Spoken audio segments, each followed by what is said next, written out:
I'd like to know what you're going to do when you retire from boxing. When I retire from boxing, I really don't know. I want to say something right here. This might make you all think. Life is not really long. Let's say the average person, 30 years old. If you're 30 years old, you are now but about 7 years old. How can I prove it? Add up all the 7, 8, 9 hours you slept for 30 years. Out of 30 years, out of all the nights, last night when you went to bed and woke up this morning, you don't remember a thing. You've been unconscious for about 8 years. If you're 30 years old, you slept about 8 years. Okay. How much traveling have you done in 30 years? From the television station to home, to another country, to another city, to school, to church. You've probably traveled 2 years of your life or spent just getting back and forth to where you're going. So there's 8 years of sleeping, 2 years of traveling. There's 30 years out of your life before you accomplish anything. How long do you sit in school? In America, we stay in school from the 12th grade from the 1st grade to 12th grade. Same here? Yeah, virtually. 6 hours a day? Yeah. 6 hours a day for 12 years, break it down, you sat in the classroom for 3 years without leaving. Okay, 2 years of traveling, 8 years of sleeping, 3 years of school. How many movies have you went to? How many wrestling matches? How much entertainment? How many movie theaters, live plays, baseball games? Probably 2 years of entertainment. So by the time a man, you older people know him, bear witness what I'm saying, by the time you have children, by the time you have made a way for your children, by the time you pay for your home, you're pushing 60 years old. So life is real short. So you add up all your traveling, add up all your sleeping, add up all your school, add up all your entertainment, you've probably been half your life doing nothing. So what am I'm 35 years old, 30 more years I'll be 65. We don't have no more influence. We can't do nothing much at 65. Your wife will tell you that. So what I'm saying, when you're 65, ain't too much more to do. So did you know I'll be 65 in 30 more years? In those 30 years, I have to sleep 9 years. I don't have 30 years of daylight. I have to travel back to America, take 6, 7 miles. All my traveling, probably 4 years of traveling in the next 30 years, about 9 years of sleeping, television, movies, entertainment, about 3 years of entertainment. Out of 30 years, I might have about 16 years to be productive.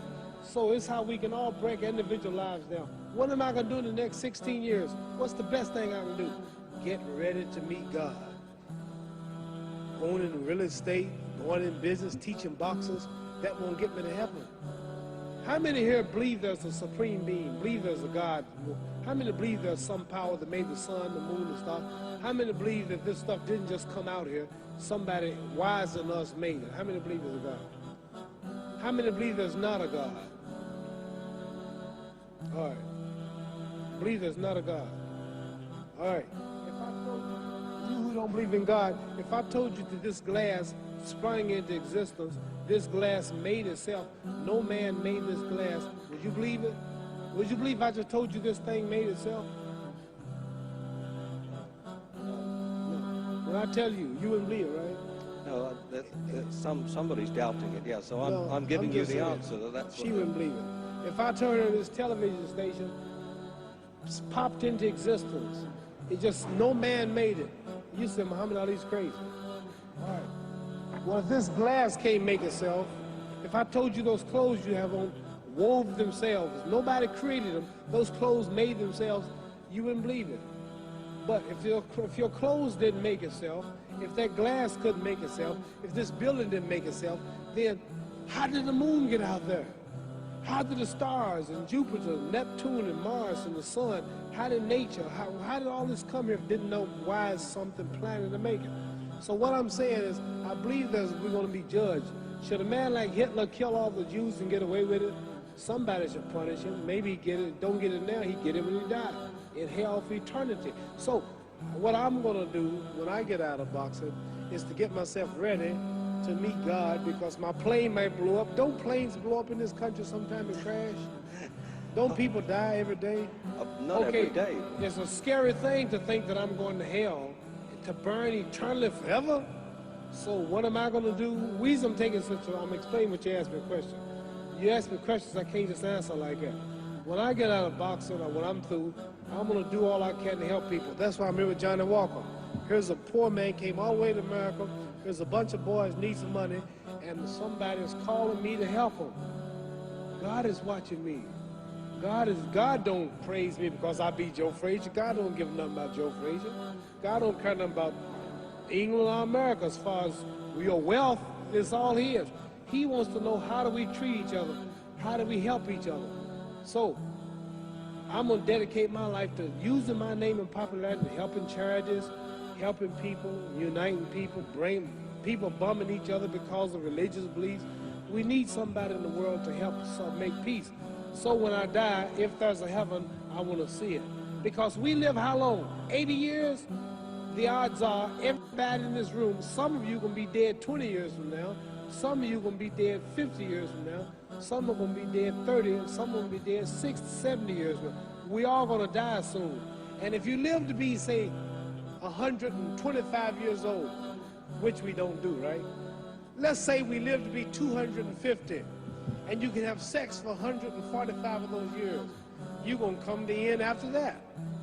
So, we don't have but about 80 years on earth. This is a test to see where will we spend our life in heaven or hell. This is not the life now. Your real self is inside you.